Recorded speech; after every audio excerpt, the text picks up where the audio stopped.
right, hello everyone, and welcome to today's Worstpa live stream with St Vincent Distillers, hosted by Matt Petrick, who is here with three special guests from St Vincent. We have Jimel, Carlton, and Phillippa, who I will let Matt introduce you to in just a moment. Before we jump in, real quick, my name is Will Hookinga from Savvy.co, and just to give you a quick lay of the land, I'll let you know a few different ways you can interact with your hosts and presenters throughout the presentation today. So to your right, you'll see a chat box. Feel free to say hello. Let us know where you're joining us from. I already see Dave Russell in San Francisco, Brad Krause from Panama, Rohan from DDL in Guyana, actually. So Tony from Brooklyn. So people all over joining. Thanks for being here today with us. If you have a question at any point during the live stream, there's a button at the bottom of your screen that says ask a question. Just enter it in there. Matt will be keeping an eye on those throughout the presentation. And last but not least, feel free to invite your friends to join us today. There's a button at the top that says share that makes that easy to share on social media. So with all that said, Matt, I will turn things over to you now. Thank you, Will. It's a pleasure to be back.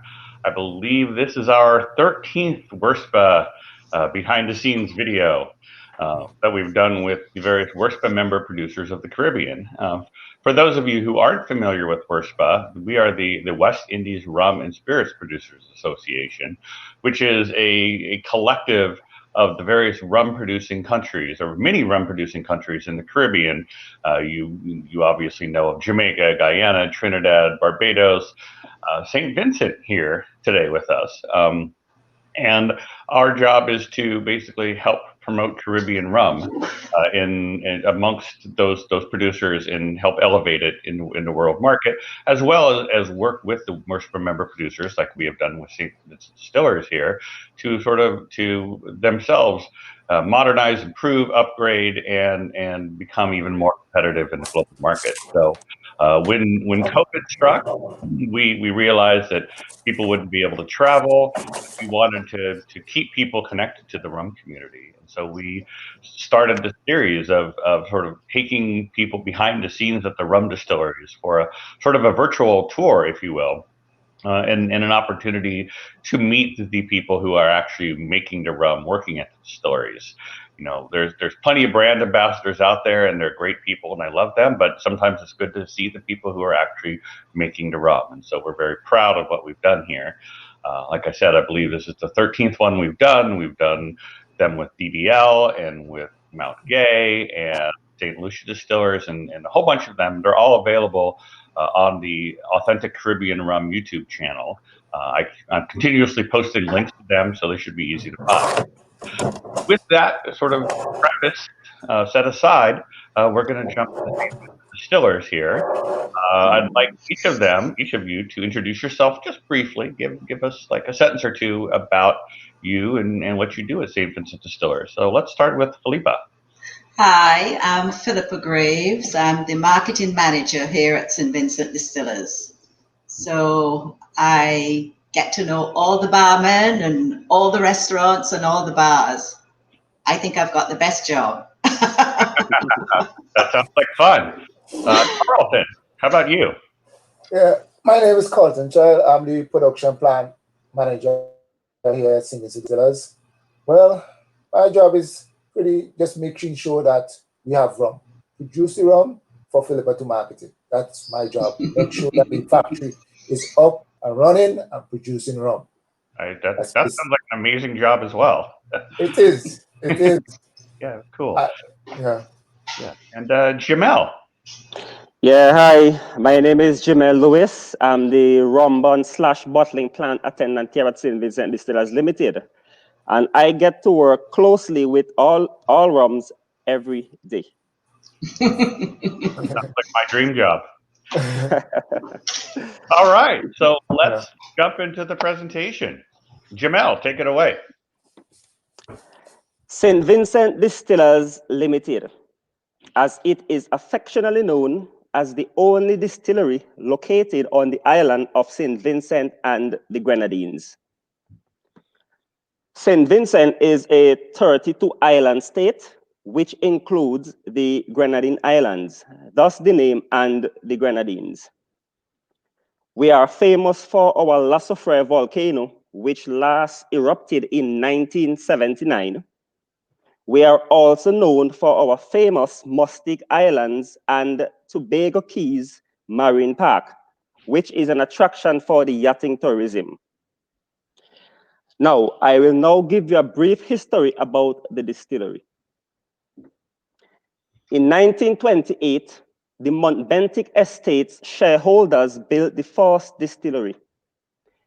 It was built to make use of the molasses which was readily available by the sugar factory, which was conveniently located next door. It was then called the Montbentic Distillery and only produced white strong rum. Okay. So that was a column still. It looks like that may have been a column still house. Was it column still back then, or was it a pot still? That is a question that Mr. Childs can answer. It was a pot still. Originally, it was a pot still up to 1985. Okay. It was a pot still up to 1985 when they redesigned the old sugar factory and put in the column still in the old sugar factory section. Okay. So if we have any old, very old St. Vincent rum, we might have some pot still rum. Yes. Excellent. All right, keep going. Yes, the Montbentic Distillery operated successfully until 1963, when the estates sold it to the government. And that was when the name was changed to St. Vincent Distillers Limited. In 1985, sugarcane ceased to be cultivated in St. Vincent, and that forced the closure of the sugar factory. But the distillery continued to make rum with the importation of molasses from Guyana. In 1996, the government, in a move towards privatization, sold the distillery to Phillippa Greaves and Company, one of the island's most successful businesses, who continues to operate the distillery today. As you can see, St. Vincent Distillers survived through a number of changes in ownership. It's still standing. We have 31 employees who are skilled craftsmen when it comes to making rum. The success of our rums can be accounted for by the location of the distillery, not too far from the lush green foothills of our volcano, and the fresh spring water that we use, treated before use, of course. Hey, Jimel, are you in that photo? Yes, the bottom, the left, second one to the left at the bottom. Okay. Okay. Carlton, Carlton, are you in there too? Yes. Sorry? Carlton, are you in there as well? No, I'm not in that photo. Okay. All right. Jimel was here before me. All right. Yeah. Carry on. Yeah. From 1996 through to present day, under Phillippa Greaves, major upgrades were implemented. We upgrade the facility through to present day. In 1997, an automated bottling machine was purchased and commissioned. And prior to that, the bottling was only semi-automatic. In 2006, a new Cochrane boiler was commissioned along with a water filtration system. Also in 2006, 6 mild steel fermentation tanks was replaced with 6 stainless steel fermentation tanks. We had a new molasses pump in 2007. A molasses seabed pipeline was laid down in 2009. And I got to ask about this. So, all right. That the molasses, when it comes in on a tanker, it's not offloaded and trucked to the distillery. That it actually goes under the water. No, what happened? The boat is so big that it has to be in deep waters. So the boat has to dock up at the wharf in the sea. So the pipeline is just only to accommodate the boat in the sea.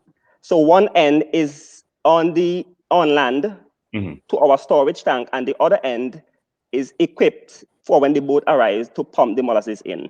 Okay, so is there like a little thing sticking up out of the water, or yes, there's a connection there. Okay, and how long does it take to pump all that molasses in? Mr. Child, want to step in here? Yeah, it takes about roughly about between 8 to 12 hours. Wow. Okay. Yeah. Molasses. Because sometimes because they don't want to send too much of pressure in the pipe, to rupture the pipe, they take the time and pump it in. Right. Oh, so you have to keep the pressure low enough you don't actually blow it out. Yes. Even though the pipe can take a certain amount of pressure, we already test it for a certain amount of pressure. They keep it below that requirement.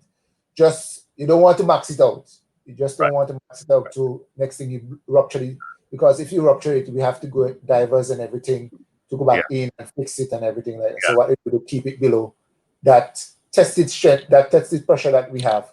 We just keep it below that, not to rupture it. Okay. And how many times a year do you bring in molasses? Roughly about 4 times a year we bring in molasses. Okay. Yeah. Okay. But, we on our voyage to take a shipment for next year, January. We are looking to take a shipment for next year, January. Right.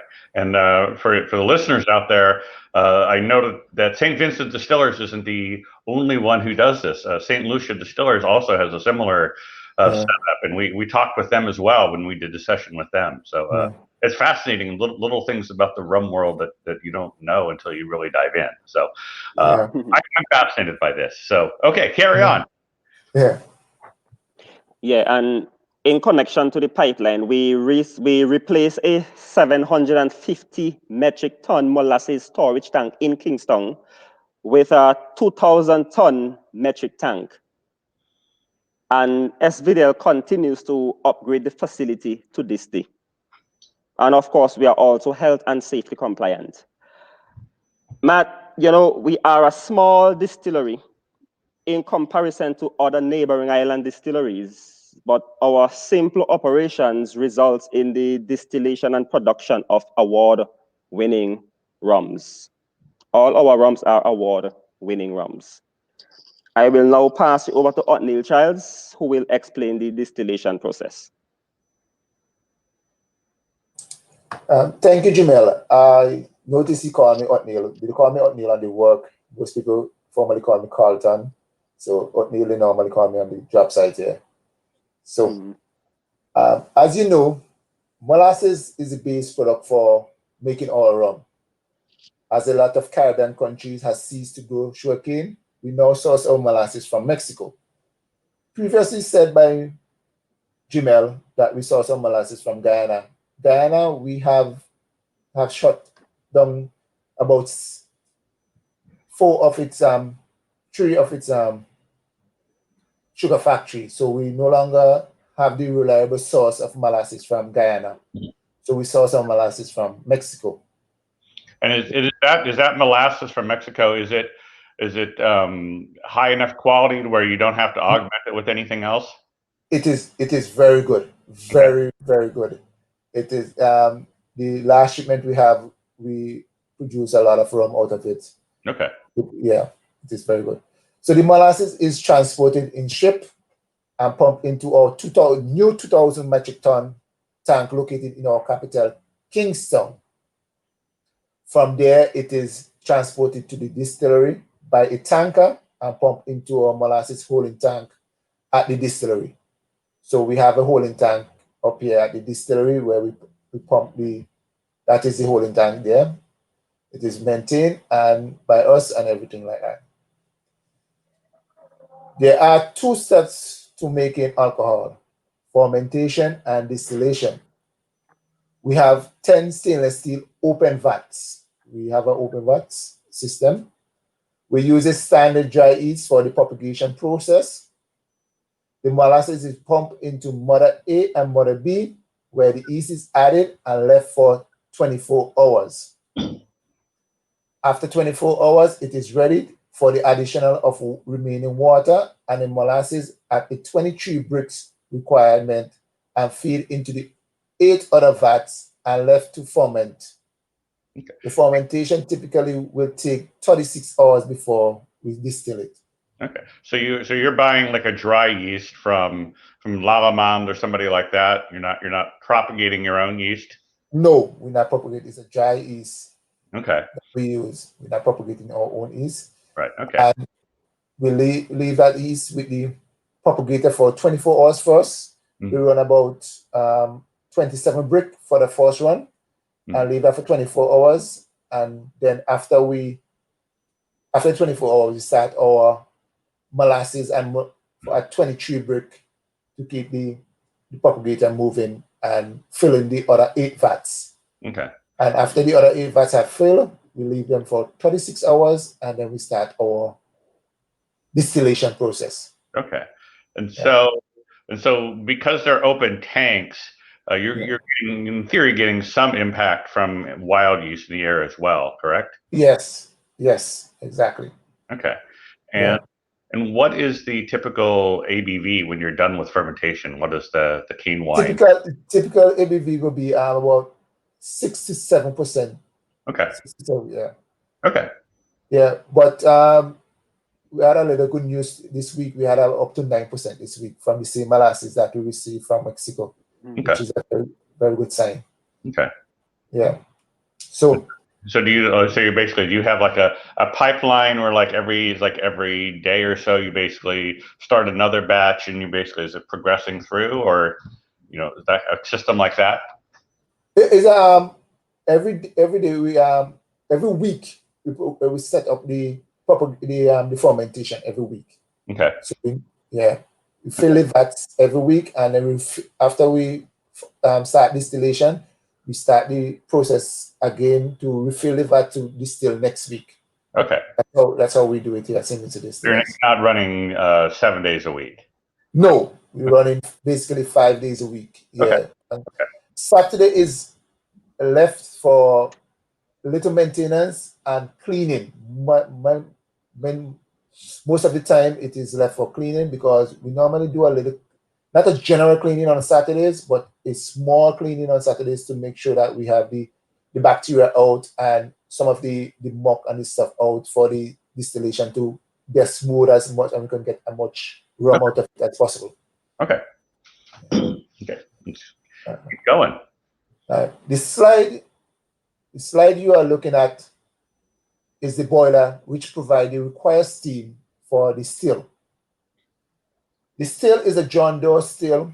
It's a 2-column still split into 2, an analyzer column and a rectifying column.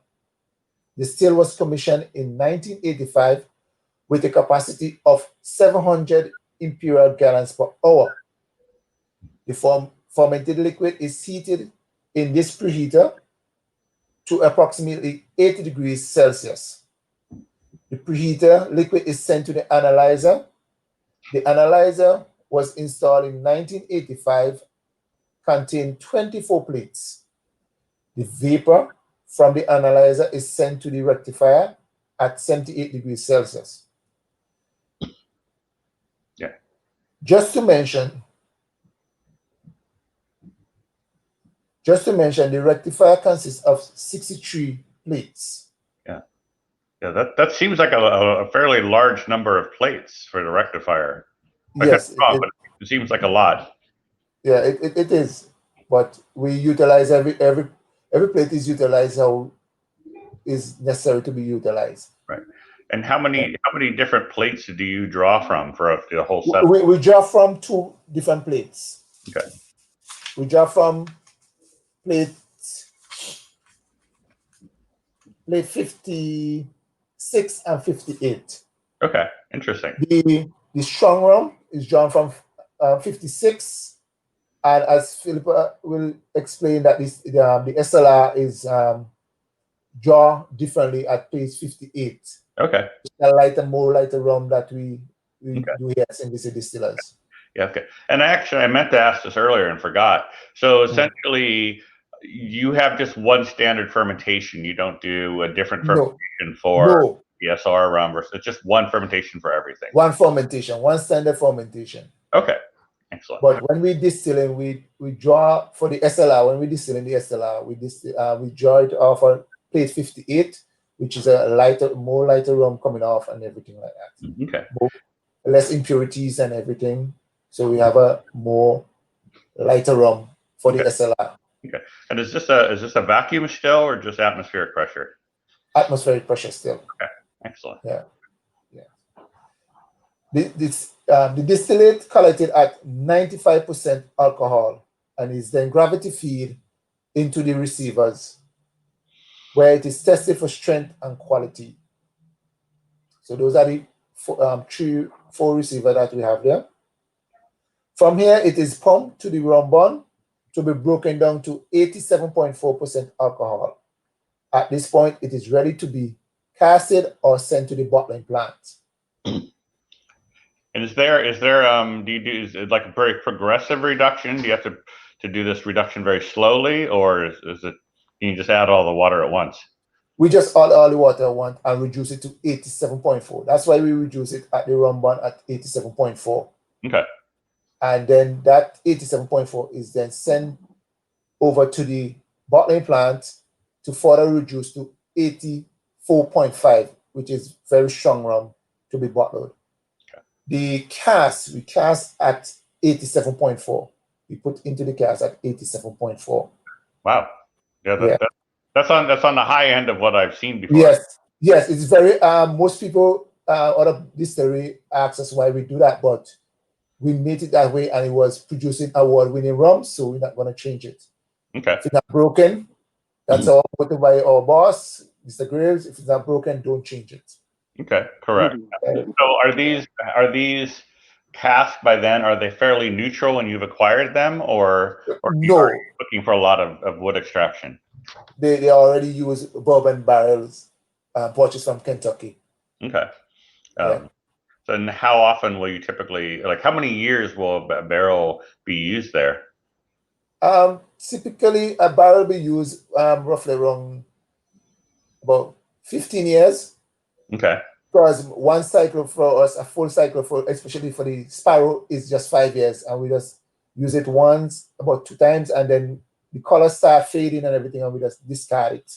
Okay. Yeah. And I don't know if you're going to address this yourself, but do you do barrel consolidation or like rums of the same batch consolidate to reduce angel share? No, we do not. We do not touch our barrels until we are ready for them. Okay. We do not touch them until when we are ready for producing a 5-year-old rum, which is a Sparrow, or the 8-year-old rum like the Captain Bligh.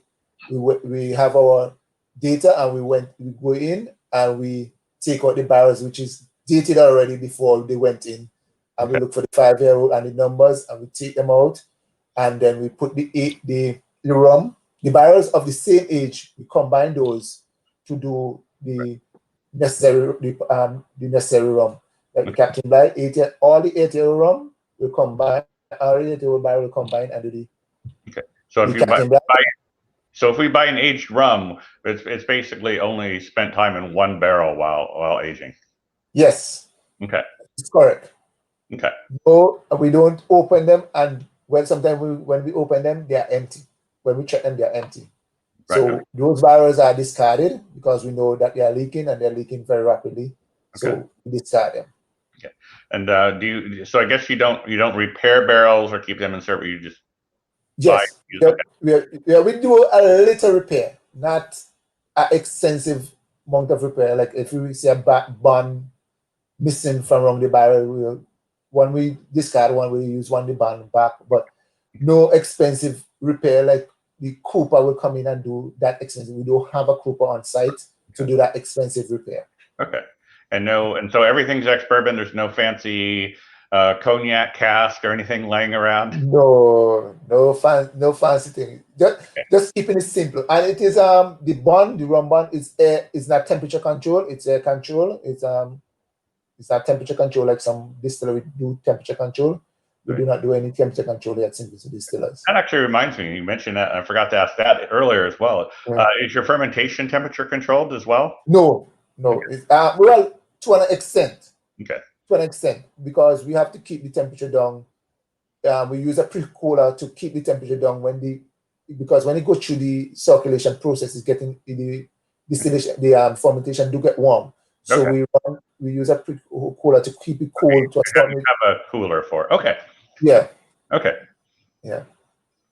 So when the distillery was privatized in 1996, there was only 50 barrels of rum aging. Today, we have 2 aging barns, which currently have approximately 2,000 barrels aging. That to show you how far the Greaves have pushed Miss Phillippa Greaves have pushed the dark rum here at St Vincent Distillers, because we started at basically as a white rum nation, and we're still basically a white rum nation, but we have pushed it so far that we have to increase our aging to 2,000 barrels in our rum barn at this point in time.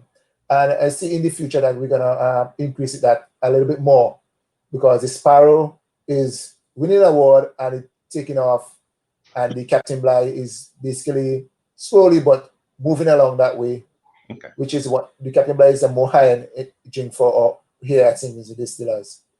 Is it a challenge to get enough ex-bourbon barrels to do what you want? Yeah, it is a challenge, and it is a challenge throughout the whole Caribbean. It is a challenge for us, and it's a challenge throughout the whole Caribbean, because the bourbon industry cannot produce sometimes, because you have to imagine that the whole Caribbean is looking to buy barrels and looking to get barrels wherever they can. And we at St Vincent Distillers, we are in that race as well, to get barrels how we can and when we can. Okay. Yeah. So I assume that the prices keep going up and up and up. Yes, it keep going up and up. Yeah. Yes. Okay. And Mrs. Grace can attest to that pricing, because she deals with more of the pricing and everything like that. Once I get the barrels, I make sure they are filled with rum. That's my job. Make sure when the barrels come, you fill them with rum and get them in the rum barn to start aging. Right. Yeah, and that I think that maybe helps explain why you bottle or cask so high as well. As you need more barrels if you were to do it at a lower strength. Yes, because when we take off barrels, we can add our rum, the Sparrow, and the Captain Bligh is at 40% alcohol. So if you age at that higher strength, when you take out, you can add a little more water and bring it down to the 40% that we require. So naturally, the barrels normally hold about 45 gallons. And that'll be imperial gallons, correct? Yeah, imperial gallons. Yes. Okay. Imperial gallons. Yeah. That's confusing in the past, because we, like in America, think of like a bourbon barrels like 52 gallons or 55 gallons, and so it confused me for a while. So okay. Yeah. So, let's now go to the bottling plant. So, we have 2 bottling machines. The rum is pumped over from the rum barn into this tank, where it is further broken down to the required strength depending on the rum, and it is filtered and pumped into the bottling machine. There is 2 sections. The filtering, so it's not chill filter, just a more normal filtration. Yeah, we use a sheet filter to filter the rum, and we now not too long ago, we introduced some carbon filters. It was recommended to introduce some carbon filter for the SLR, because we filtered that a lot. I could tell you that we filter that about constantly, just to make sure that we have that smooth taste for the SLR. Okay. We filter that with a carbon filter. The strong rum is normally filtered, normal filtering, and the Sparrow is filtered, same normal filtering, but the Captain Bligh is filtered, same normal filtering, but the SLR is filtered with a carbon filter at this point in time. So there is 2 sections to the large bottling machine, the filler and the labeler. And this label, the bottling plant and the bottling machine and the filler was put in 2007, and ramp our production to about 300 bottles per hour. That's the filler normally do. It's a 12-3 filler, which is 12 bottles with fill one time, and three bottles with cap simultaneously as you push it off onto the line, and then goes down to the labeler, which will label 2 bottles basically at a time, and then push it off to the guys who can pack it manually in a box, and then double check, make sure that we have 12 in a box, and then send it down into the storage area where they pack it off onto a pallet and put it in the storage room where we ready to ship out to the island, rest part of the island. Right. Right. So I will pass it on to Phillippa Greaves, who will speak a little more on in depth with the rums that we produce here at St Vincent Distillers. You're muted, Mrs. Greaves. Thanks, Carlton. I just want to touch on the barrel bonds, Matt. As Carlton mentioned, St. Vincent was solely a white rum drinking community. And when the distillery was purchased back in 1996, there was only one rum bond. As he said, you heard him say there was only 50 barrels aging. Today, we built another rum bond about 3 years ago. And that just goes to show how the aged rum is catching on here in St. Vincent. I'm pushing to get another bond done because, of course, we can't age rum fast enough. Right. It seems to be a popular thing. So hopefully in the next year or two, we'll have another aging bond. Today, we produce 4 rums, as you see them there. We have the Captain Bligh, the Sparrows, the Sunset, and the SLR. As Carlton again mentioned, the SLR comes off at a higher plate. So they're all 40% per volume, with the exception of Sunset Strong Rum. The Captain Bligh, the first one I'll touch on is the Captain Bligh XO. That's an 8-year-old rum. That's a gold medal winner. And we're very proud to say that it won the world's best rum in 2014 at the World Rum Awards in London. This rum is more often enjoyed on its own or on the rocks. Okay. It's actually, yep, go ahead. Is this your primary sort of rum you're promoting for export? Yes. Okay. It's our top end. We call it our top end or premium, okay, high-end rum. Okay. Just a little bit of trivia. It was actually named after Captain Bligh, the infamous Captain Bligh, who actually came to St. Vincent back in 1793 and brought the first breadfruit tree, the first breadfruit plant from Tahiti. Of course, I don't know how many of you would know, but here in the Caribbean, well, here in St. Vincent, anyhow, the breadfruit is a staple diet. So we've kept that name, and it seems to resonate around the local population because there's a little bit of history there for the Captain Bligh rum. Sparrow's premium rum, again, is 40%. That is a 5-year-old rum, and that has also won numerous gold medals internationally. The very first Pirates of the Caribbean movie was actually made here in St. Vincent, and you may recall that the famous Captain Jack Sparrow had a huge affection for rum. So we rebranded that rum and named it Sparrows. And that seemed to have resonated among the local population here as well. What was it called before? It was called Sunset Premium Rum. Okay. Yes. So we took the word sunset off of it and just have sunset on the one rum now. Okay, yeah. Like if we were to look for it, outside of St. Vincent, if we saw an older bottle, we'd know what to grab. Yes, exactly. But that was back in maybe 2008, 2009 that we rebranded it. So I don't think you'll find any Sunset Premiums around now. You might be surprised. There's some Uh, liquor stores with bottles yeah, that are 20 years old. So yes, quite true, quite true. The next one is this SLR white rum, also at 40% alcohol. This rum, as we mentioned, is taken off at a higher plate. It's a smooth rum, and it makes a mean mojito.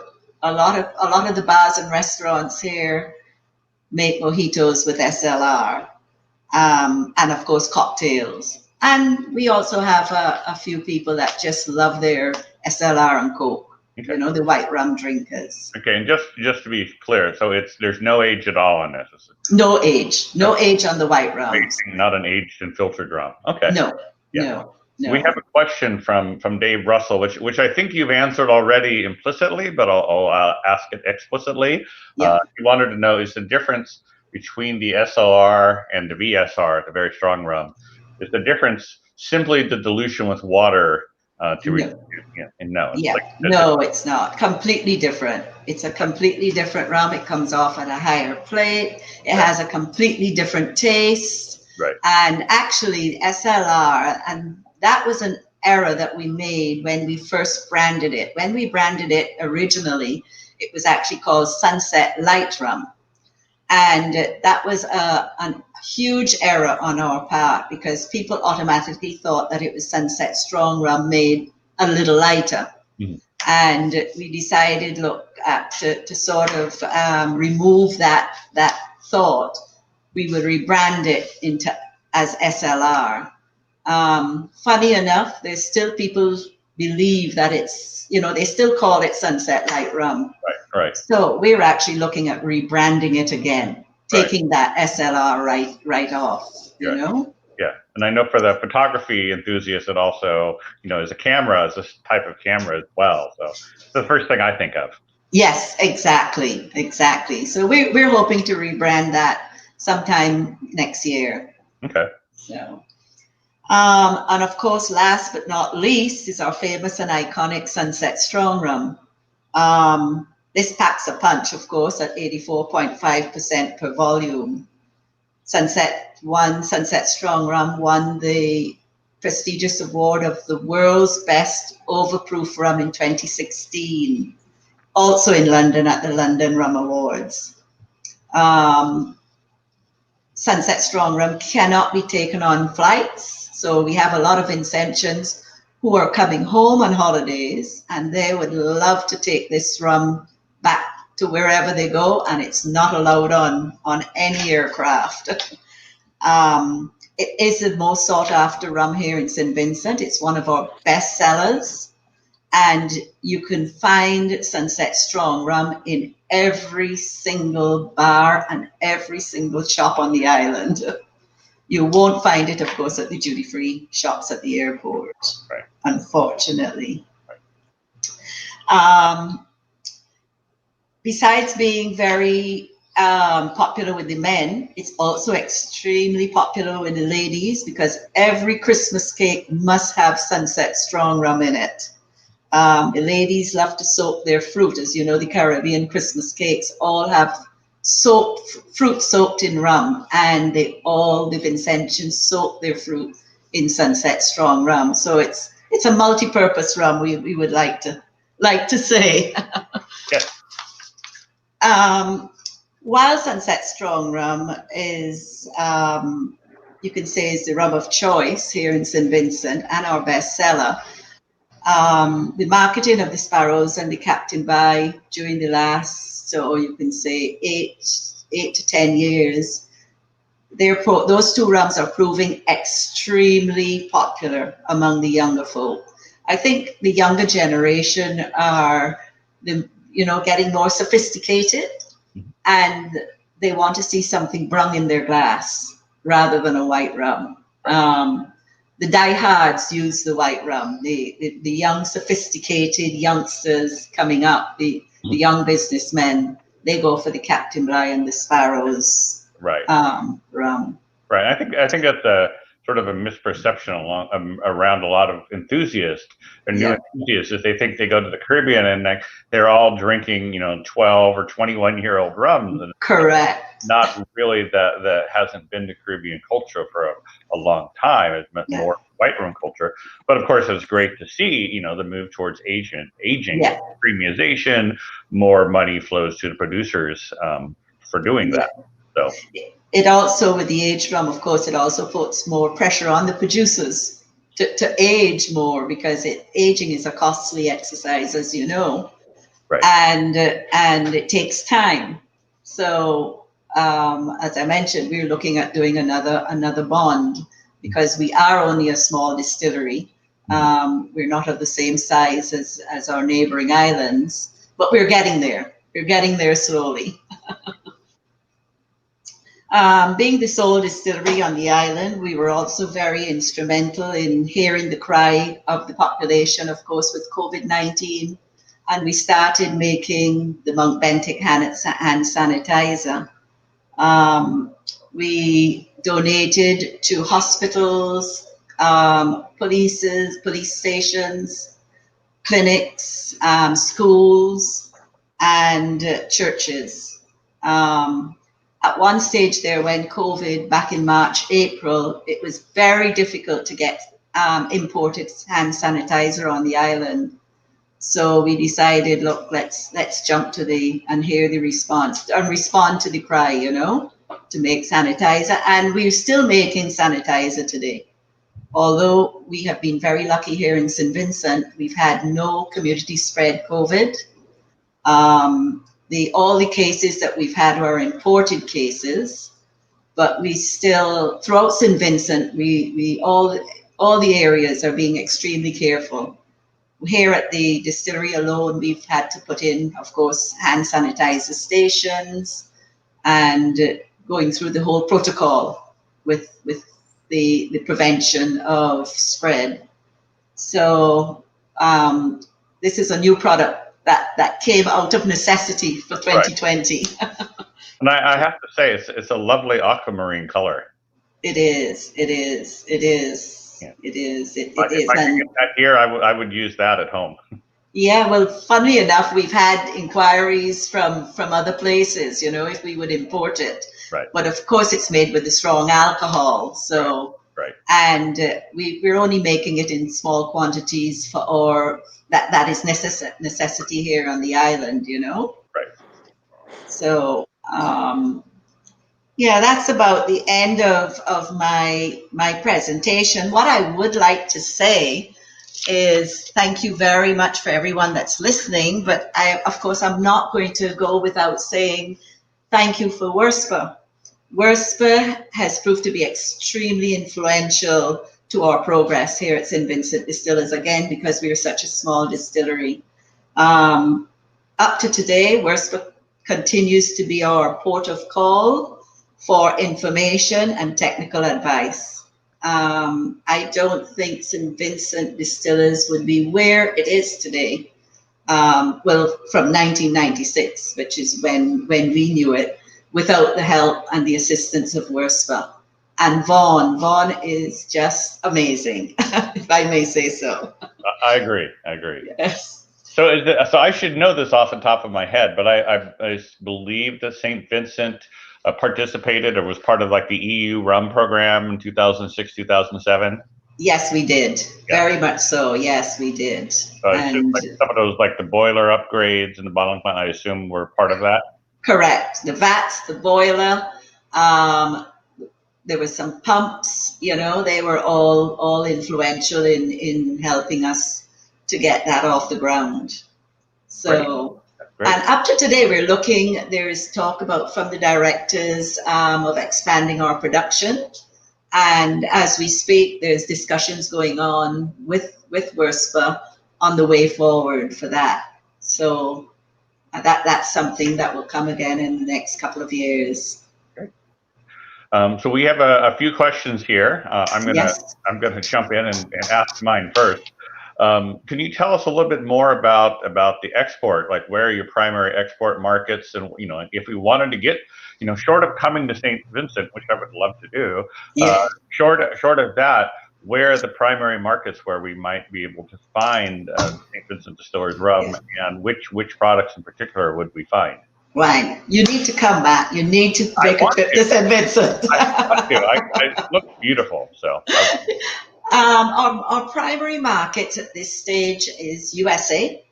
Of course, in the USA, you have different rules for different states. So at the moment, we're in New York. Okay. The distributor is located in Maryland, and he is trying to get into the other states. Okay. I believe he's actually concentrating on Florida at the moment, but our rums are available in New York. Okay.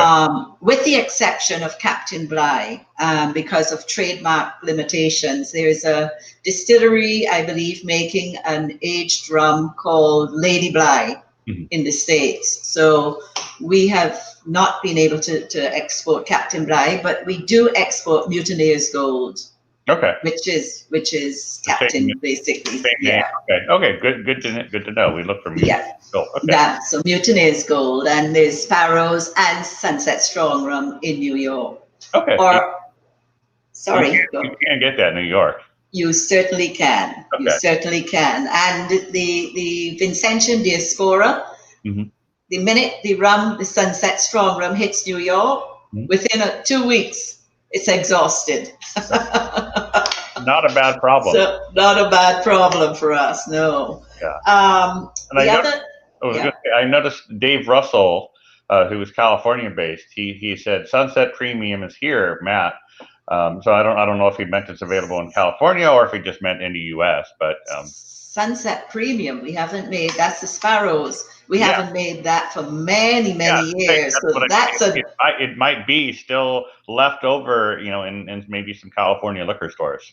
Yes, obviously, yeah, because it's a lot of years that we haven't produced that. Okay. The other big export is UK. Okay. We in London, it's all over England. Our distributor in London is actually doing a really good job, and he actually imports all the rums. Sunset, Sparrows, Captain Bligh, the entire range, and SLR. And who is the UK just importer? It's Kevin, sunsetrum.uk. His name is Kevin Salchmich. Okay, great. Yes, and he imports it regularly. I mean, he gets sometimes 3 to 4 shipments a year. Great. Okay. So that's ready available. Right. We'd actually do some small exports to Barbados, to BVI, a little bit to Trinidad, and we also go to Germany. We haven't exhausted the European market due to our limitations in supply. For sure. Because we have to look after our local market first, of course. Sure. And I know that the EU in particular, many of the countries there are very growing love for. Exactly. So. This is why we need to improve our production. Expand our production. We have done some exports to Canada in small quantities. We're having difficulty with actually the shipping routes to Canada. Okay. Primarily, we went to Toronto and Alberta. Okay. Alberta, the gentleman that was actually our distributor in Alberta, he's actually retired at the moment. So we're sourcing new distributorships there. But and I know Canada is hard because all 6 provinces have their own. It is extremely difficult, and then they're all managed by different liquor boards, correct? Right. So it's difficult. Yes. Okay. So questions that came in during the speaking here. This is the first one. It's from Vaughn. A loss of 23% to the Angels, basically a 23% loss of Angel share over 5 years is very impressive. He's asking, was this measured over the 5-year period or measured annually? That's for you, Carlton. Yes, Carlton. That's over the 5-year period, not annually. That's because we do not go back. As I say, we do not tamper with the rum until we are ready for them.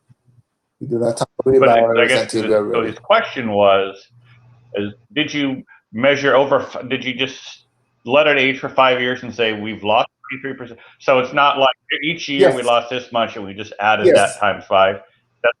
Okay. Okay. Yeah. No. No.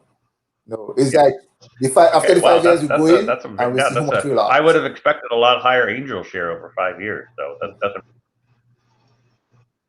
Yeah. Well, that's what we have. That's an average, but some do good on and some stable, but that's an average that we have. The next question is from Dave Russell. I know Dave is a sailor and spends a lot of time in the Caribbean and has a lot of love for the smaller islands there.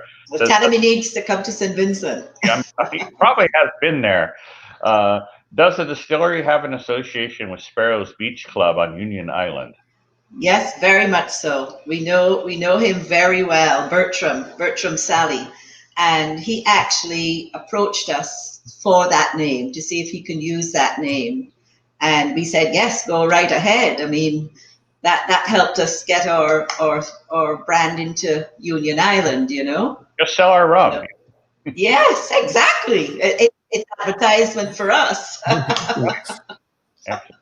Yeah, no, he does a great job, Bertram, and we're in close contact with him all the time. Great.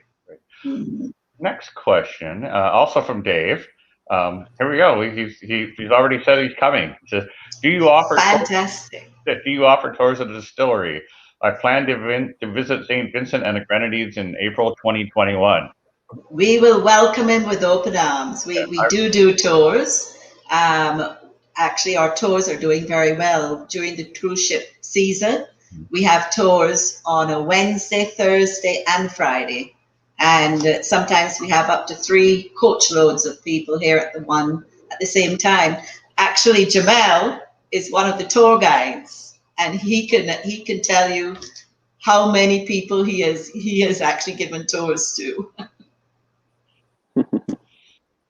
Yes, that's one of the things I look forward to interact with people that shares their interests, and I can also share mine as well. Thanks to Mrs. Greaves and Mr. Child.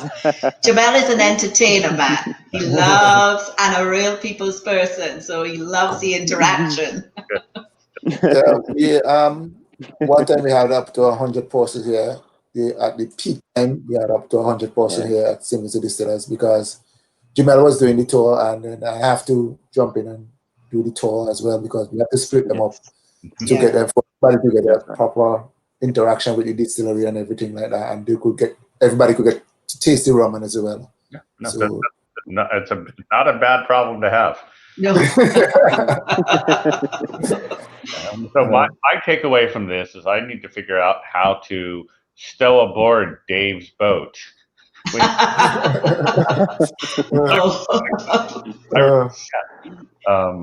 So Dave also asked, and I think, again, we answered this implicitly, but I'll ask it explicitly. For how many years was Sunset Premium Rum aged in barrels? Oh, that was way back when we first purchased the distillery. I would say it would have been a 5-year-old. Wow. Yeah, because back then it was a very slow seller because St. Vincent was very much a white rum drinking, community. Right. So the aged rums did not really sell a lot. So I would say, off the top of my head, would have been a 5-year-old. Okay. That would have been my guess as well. Yeah. Yes. Okay. Vaughn asked a question. Says, I believe I heard that while your still is stainless steel, the rectifier has a copper section, a copper tray section. Yes, the rectifier. You have the top, the 1, 2, 3, 4, 5. About 5 section of the rectifier is copper, which is about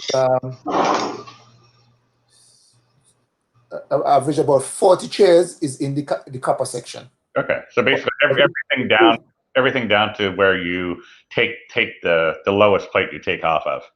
Yeah, well, more than that. More than that, but at least that.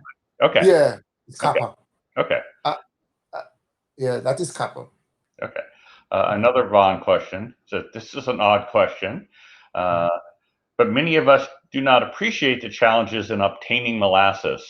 The question is, how long does it take for a molasses truck to get to the distillery from the port?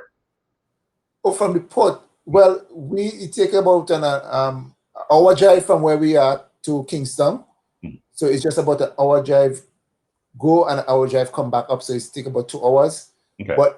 But because we have the holding tank in town, we don't have to truck it up immediately when it pumps in off the ship. We normally use the holding tank and it's gradually trucked up every day, 2 trips per day. And once we run a little bit low, we increase it to about 3 trips per day.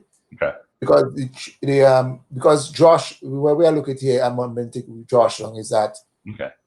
So you have operate. It's not like it's not where you can just fill up your tanks for a month and not worry about it. Like it's an everyday thing.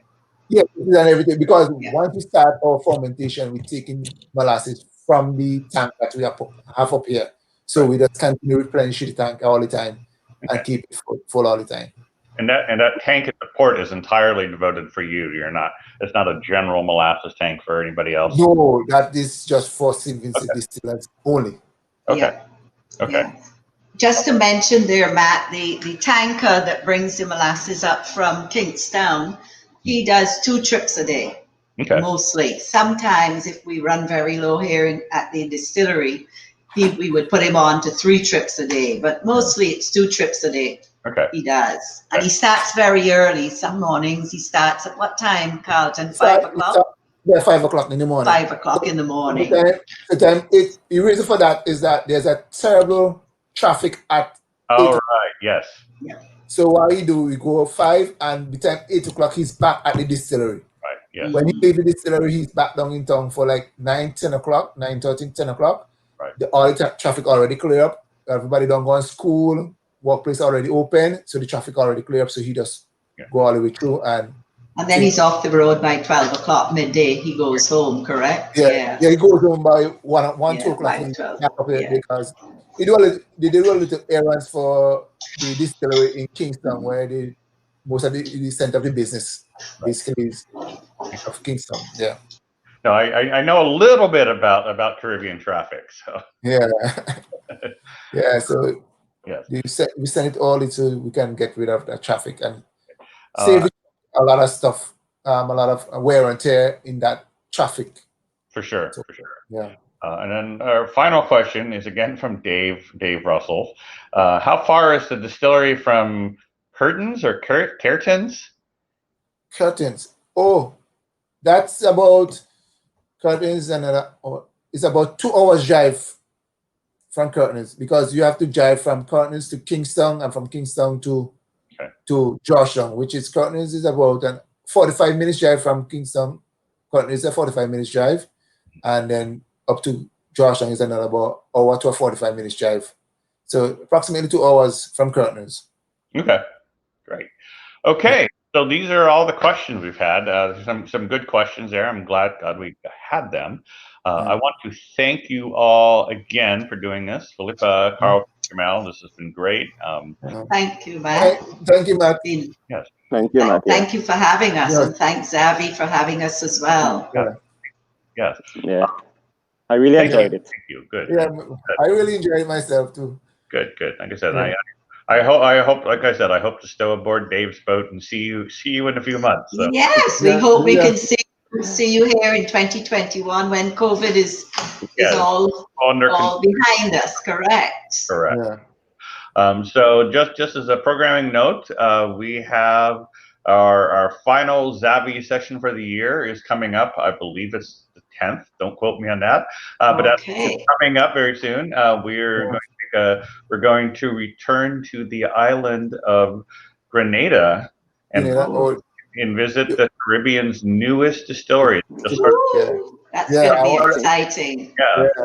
Making rum a few weeks ago. So I won't. The people who are rum nuts will know exactly who I'm talking with. Save the name for later. So okay. All right. Thank you very much, and Will take us away. Okay. Thanks, Matt. Thanks, Matt.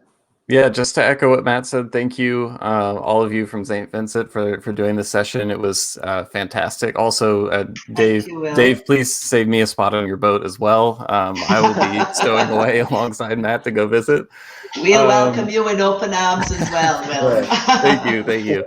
Everyone who is in attendance, thanks for coming. As Matt said, we'll be back December 10th, I believe is the date. So keep an eye in your email inbox for an invite to that. And until then, we look forward to seeing you next time. All right. Thank you, everybody. Thanks, everyone. You. All right. Bye. All right. Keep on Bye. staying safe. Okay, bye.